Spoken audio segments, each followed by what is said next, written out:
আমরা এখানে ঠাকুরমা স্বামীজির ভাবধারায় আগে যখন আমরা আসতাম ভয় লাগতো রাস্তা দিয়ে আসতে, এমন ইটের রাস্তা। সে এত গ্রাম্য অঞ্চলে ঠাকুরমা স্বামীজির একটা ভাবধারায় এই আশ্রম হয়েছে। এই গরিব গরিব মানুষদের, গ্রামের মানুষরা সে স্বামীজি ঠাকুরের আদর্শতে আদর্শিত হচ্ছে এই স্কুল থেকে।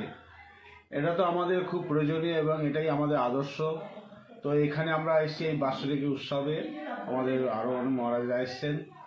আমরা এটাকে সুন্দরভাবে দেখতে চাই। যেন আমাদের সরোজদা আছে, সে অত্যাধিক এই গ্রামের মধ্যে এইরকমভাবে একটা প্রচার করা, আশ্রম করা, স্কুল করা খুবই কষ্টদায়ক। ঠাকুরমা স্বামীজির আশীর্বাদ না হলে পাওয়া যায় না। যাই হোক না কেন, আমরা চাই যে স্বামীজির আদর্শ, যে গরিব মানুষরা, গ্রামের মানুষরা, পিছিয়ে থাকা মানুষরা, তারাই জন্য তাদের মধ্যে আধ্যাত্মিকতা, শিক্ষা তাদের মধ্যে অর্জন হোক, তাদের তৈরি হোক, তারা মানুষ হোক। তবেই আমরা এই ভারতকে আমরা নতুনভাবে দেখতে পাবো, যে ভারত এই মহাপুরুষদের দেশ, আমাদের ধর্মীয় দেশ।